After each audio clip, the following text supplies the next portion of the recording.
সরাসরি আবির দত্ত আমাদের প্রতিনিধি রয়েছেন। আবির, এই ঘটনা ঘটার পর কিছুটা সময় পেরিয়ে গিয়েছে, কিন্তু এতটুকু উত্তেজনা আজ কমেনি মনে হচ্ছে, কি কারণে এই ঘটনা? দেখো, একেবারেই এখানে যারা রয়েছেন তারা কিন্তু পরিষ্কারভাবে অভিযোগ করছেন যে তারা এখানে বসেছিলেন, তাদেরকে সে মারধর করেছে। কি অভিযোগ আপনার? ক্যান্ডিডেট, বিজেপির ক্যান্ডিডেট এসে আমাদের অনেকজনকে মারধর করেছে। হ্যাঁ, এটা আমার মুখ ফাটিয়েছে, মুখ ফাটিয়ে দিয়েছে। আমরা অর্জুন সিং গ্রেপ্তার চাই, আমরা অর্জুন সিং এর গ্রেপ্তার চাই পরিষ্কার ভাবে। কি থেকে ঘটনার সূত্রপাত কি? আমরা এখানে বসেছিলাম, উনি আসলো ডাইরেক্ট এসে বললো এখানে কি হচ্ছে এতজন কেন, 7 থেকে 8 জন। আপনারা তৃণমূল? হ্যাঁ, আমরা তৃণমূল কংগ্রেস, আমরা মমতা ব্যানার্জি 100 মিটারের ডিস্টেন্সে বসে আছি। আপনি দেখুন এখানে 100 মিটারের ক্যাম্পের রানওয়ে লেখা আছে, তার পাশে বসে আছি, কিন্তু উনি এসে ওখানকার দলীয়, এটা কি আপনাদের ক্যাম্প ছিল? হ্যাঁ, এইখানে ওনার গুন্ডারা এসে এখানে ওনার গুন্ডারা এসে পেটে বুকে লাথি মেরেছে, তৃণমূল কংগ্রেস কর্মীদেরকে বুকে লাথি মেরেছে এবং ঘুষি মেরেছে।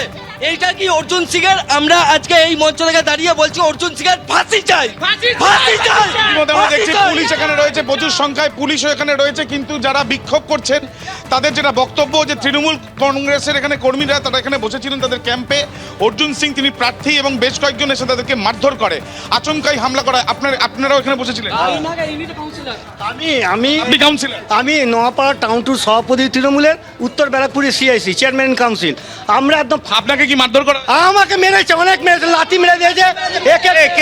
কে আপনাকে কে মেরেছে? সুমন ব্যানার্জি এসে ঠেটিং দিয়েছে, 5 থেকে একটা বহিরাগত ছেলে দল বল নিয়ে, আমরা জানি না কি তখন অর্জুন দা ওখানে আছে, দৌড়ে এসে পেটে এরকম করে লাথি মেরেছে।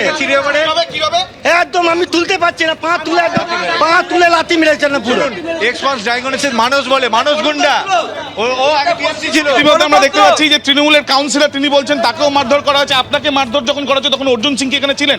হ্যাঁ, অর্জুন ছিলেন, দূরে ছিলেন, বাইরে ছিলেন। না, উনি তো সিকিউরিটি ছাড়া এক মিনিট উনি তো সিকিউরিটি ছাড়া বাইরে বেরোতে পারেন না, কারণ সাধারণ মানুষের সাথে মেশার মতন ক্ষমতা ওনার নেই। আজকে কি হলো সেটা? আজকে কি হয়েছে সেটা তো উনি এলে 12টা গাড়ি থাকে, কাজে 12টা গাড়ি দাঁড়িয়ে ছিল তৃণমূল কংগ্রেস কর্মীদের উপর। ইতিমধ্যে আমরা দেখছি একদিকে যেমন কাউন্সিলর অভিযোগ করছেন তাকে মারধর করা হচ্ছে, তার সঙ্গে প্রচুর সংখ্যায় পুলিশ এখানে রয়েছেন এবং এখন দেখার বিষয়, এবং দেখা যাচ্ছে পুলিশের তরফ থেকে এখানে যে জমায়েত রয়েছে সেই জমায়েত সরানোর এখন প্রক্রিয়া চালানো হচ্ছে, কিন্তু তৃণমূল কংগ্রেসের কর্মী সমর্থক যারা এখানে রয়েছেন তাদের বক্তব্য যে তারা এখানে নির্বাচনের জন্য তারা বসেছিলেন এবং দেখা যাচ্ছে প্রচুর সংখ্যায় আরও পুলিশ আসছে। তাদের যেটা বক্তব্য এখানে যে তৃণমূল কংগ্রেসের কর্মীরা তাদের বক্তব্য তাদেরকে আক্রমণ করা হয়েছে এবং তাদেরকে এই আক্রমণ যে করা হয়েছে সেটা একেবারে পরিকল্পনা মাফিক করা হয়েছে এবং তারা অবিলম্বে শাস্তি চাইছেন।